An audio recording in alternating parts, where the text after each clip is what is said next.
സംസ്ഥാന സർക്കാരിൻ്റെ ക്ഷേമ പെൻഷൻ ആനുകൂല്യങ്ങൾ, വാർദ്ധക്യകാല പെൻഷൻ, വിധവാ പെൻഷൻ, ഭിന്നശേഷി ആനുകൂല്യങ്ങൾ, അവിവാഹിതരായിട്ടുള്ള സ്ത്രീകൾക്കുള്ള ആനുകൂല്യം, കർഷക തൊഴിലാളി പെൻഷൻ സഹായം, ഇങ്ങനെ വിവിധ ആനുകൂല്യങ്ങളിൽ ഏതെങ്കിലും നിങ്ങളുടെ വീടുകളിൽ വാങ്ങുന്നവരുണ്ടെങ്കിൽ ഈ പറയുന്ന കുറച്ച് കാര്യങ്ങൾ ശ്രദ്ധിക്കുക. വളരെ പ്രധാനപ്പെട്ട കുറച്ച് അറിയിപ്പുകൾ. ഏറ്റവും ആദ്യത്തെ അറിയിപ്പ് വീണ്ടും പെൻഷൻ വർധനവിൻ്റെ ഒരു അറിയിപ്പാണ്. അതായത് സംസ്ഥാന ബഡ്ജറ്റ് 29-ാം തീയതി നടത്തപ്പെടുന്നു. ഈ ബഡ്ജറ്റിൽ ജനങ്ങൾക്ക് ക്ഷേമകരമായിട്ട് അല്ലെങ്കിൽ ജനങ്ങൾക്ക് കൂടുതൽ പ്രതീക്ഷകൾ നൽകുന്ന, ഏറ്റവും കൂടുതൽ ഫലം നൽകുന്ന മറ്റൊരു ബഡ്ജറ്റ് കൂടിയായിരിക്കുമെന്ന് സർക്കാർ അറിയിച്ചിരിക്കുകയാണ്.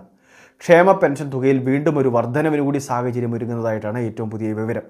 ഇത് ഔദ്യോഗികമായിട്ട് സർക്കാർ അറിയിക്കുന്ന തീയതി കൂടിയാണ് ജനുവരി മാസം 29-ാം തീയതി. ഇപ്പോൾ പ്രതിമാസം നമുക്ക് 2000 രൂപയാണ് ധനസഹായം ലഭിക്കുന്നത്. ആ തുകയിൽ നിന്ന് വീണ്ടും ഒരു വർധനമാണ് ഇവിടെ നടപ്പാക്കുക എന്നാണ് നിലവിൽ ഇപ്പോൾ ധനവകുപ്പ് മന്ത്രി ആ ഒരു സൂചന നൽകിയതിലൂടെ നമുക്ക് അറിവായിട്ടുള്ളത്. എന്നാൽ ഈ കാര്യങ്ങളിൽ കൂടുതൽ വ്യക്തത വരുന്നത് 29-ാം തീയതി മാത്രമായിരിക്കും. 200 രൂപ മുതൽ 500 രൂപ വരെയുള്ള ഒരു വർധനവായിരിക്കും സർക്കാർ ഇതിലൂടെ വീണ്ടും ഉദ്ദേശിക്കുന്നത്. സാമ്പത്തിക പ്രതിസന്ധി പോലുള്ള കാര്യങ്ങളുണ്ടെങ്കിലും അതിനെല്ലാം മറികടന്ന് എല്ലാ മാസങ്ങളിലും കൃത്യമായിട്ട് ഈ പെൻഷൻ വിതരണം നമ്മുടെ സംസ്ഥാനത്ത് നടത്തപ്പെടുന്നുണ്ട്.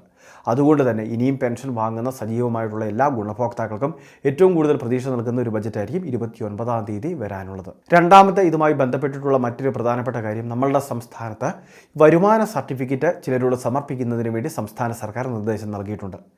ഇത്തരത്തിൽ ക്ഷേമ പെൻഷൻ ആനുകൂല്യം വാങ്ങുന്നവരാണ് വരുമാന സർട്ടിഫിക്കറ്റ് സമർപ്പിക്കാനുള്ള നിർദ്ദേശം നൽകിയിട്ടുള്ളത്. അതായത് സാമൂഹിക സുരക്ഷാ പെൻഷൻ സ്കീമിൽ ആനുകൂല്യം വാങ്ങുന്നവർ, ക്ഷേമനിധി ബോർഡ് വഴി ആനുകൂല്യം വാങ്ങുന്നവർക്ക് രേഖകളൊന്നും തന്നെ സമർപ്പിക്കേണ്ട ആവശ്യമില്ല. ഈ സാമൂഹിക സുരക്ഷാ പെൻഷനിൽ വരുമാന സർട്ടിഫിക്കറ്റ് നാളിതുവരെയായിട്ട് കൊടുത്തിട്ടില്ലാത്തവർ മാത്രം, അതായത് ഒരിക്കൽ പോലും ഈ രേഖ സമർപ്പിച്ചിട്ടില്ല എങ്കിൽ മാത്രം അങ്ങനെയുള്ളവരാണ് രേഖ സമർപ്പിക്കേണ്ടത്. വളരെ ചുരുക്കം ആളുകൾ, അതായത് സംസ്ഥാന സർക്കാരിൻ്റെ കണക്കനുസരിച്ച് 3 ലക്ഷത്തോളം വരുന്ന ആളുകൾ മാത്രമാണ് ഈ രേഖ ഇതുവരെ അപ്ലോഡ് ചെയ്യാത്തത്. മുൻപ്, അതായത് 2023 നമ്മളോട് വരുമാന സർട്ടിഫിക്കറ്റ് സമർപ്പിക്കുന്നതിന് വേണ്ടി ഒരു നിർദ്ദേശം പൊതുവായിട്ട് നൽകിയിരുന്നു.